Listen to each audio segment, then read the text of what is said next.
Hey everyone, my name's Andrew, and this is Silver City Reef. I just started this channel. Not sure what I plan on doing with it, but hopefully I can produce something that you enjoy. I went and picked up a new mic because the sound quality on my Hydra mount video did not really come out the way I wanted it to. Long story short, should be a lot better now, but we shall see. Anyways, for this video I thought I would introduce myself and my tank and basically just show you what components I used and equipment and its progression. This was started on December 22nd of 2018. So let me take you off the tripod and we'll take a look at the equipment. This is a 40-gallon breeder.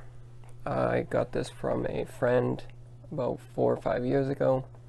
The tank was already drilled.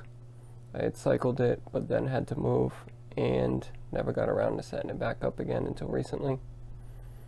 This tank is about a month old, started December 22nd of 2018.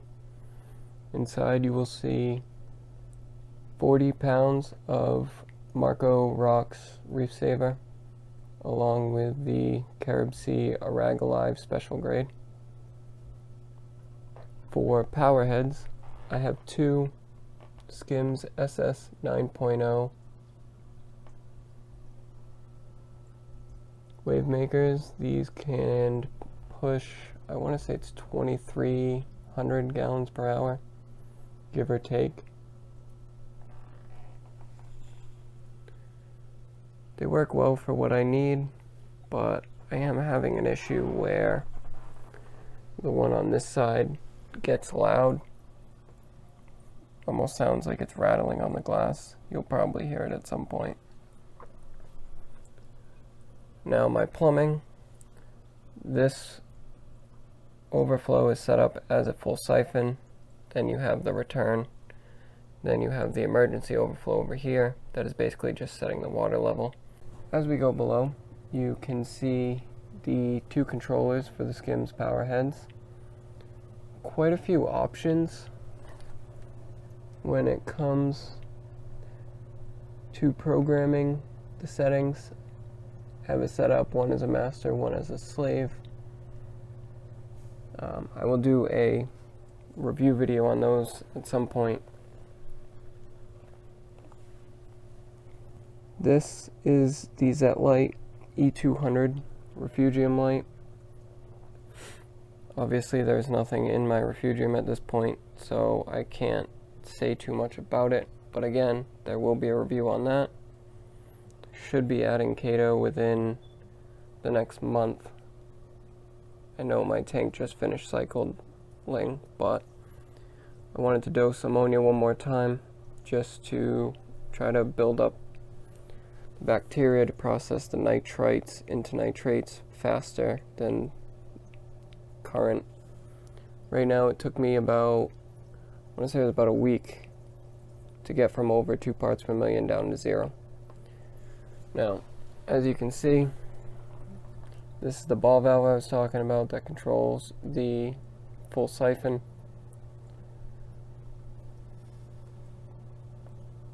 I don't know if you can see this or not, but I actually have soft tubing from here up and hard plumbing from there down into the sump. I didn't like the way the tubing was bending, and I would rather prevent a kink before it happens, so I just used soft plumbing and then switched it to hard union, obviously, so I can take it apart. So this one's set up for the full siphon. This one is the emergency. It drains right before the return pump. And then this is the return line.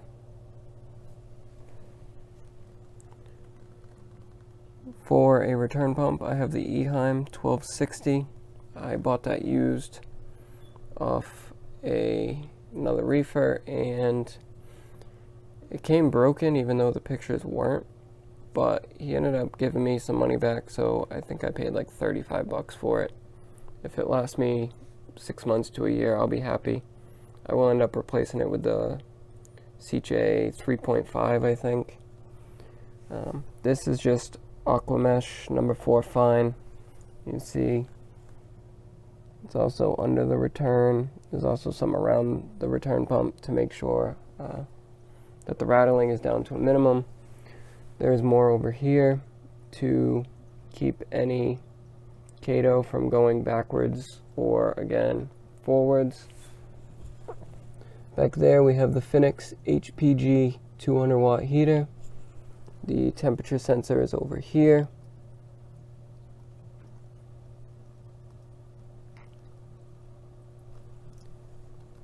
All my doors are just held in with magnets, so I can just pop them off completely. The side comes off, the front comes off.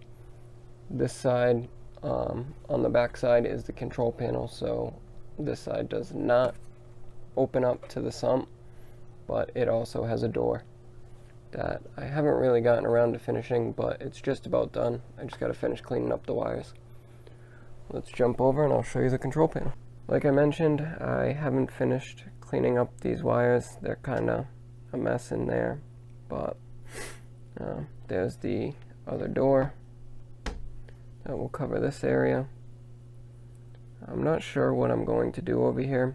Originally I'd planned on putting the controllers here and here, you know, probably like the top half, but the skims wires weren't long enough to reach into here because the hole I drilled is down there, so the wires would have had to come up and over. The furthest they would reach is pretty much right where I have them.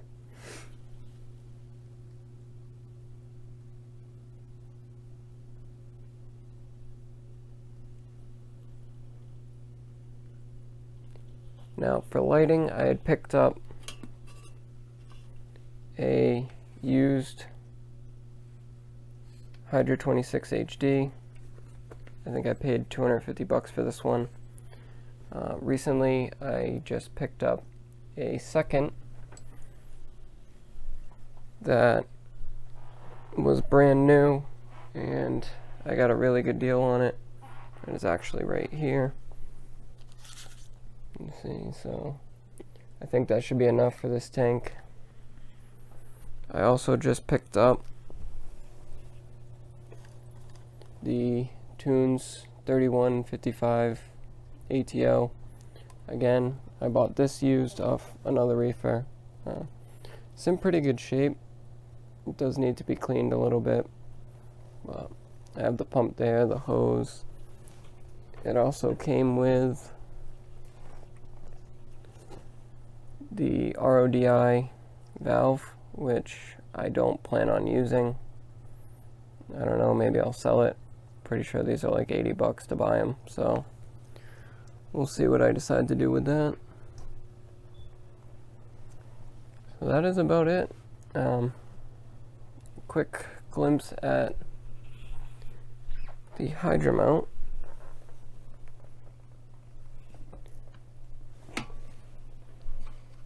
So here is the mount that I made.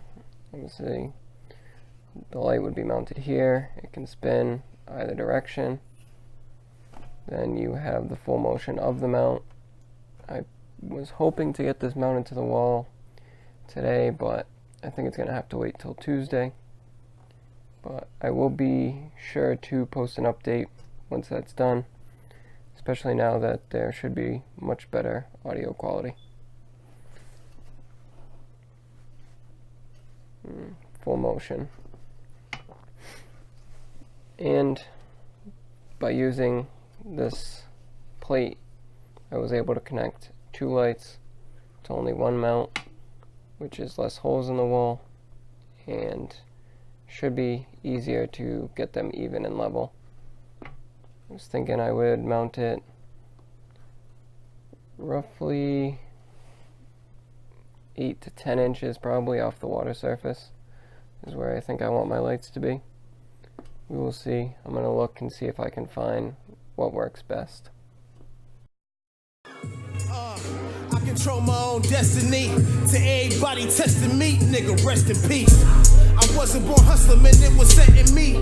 If you want to profit for life, you should invest in me.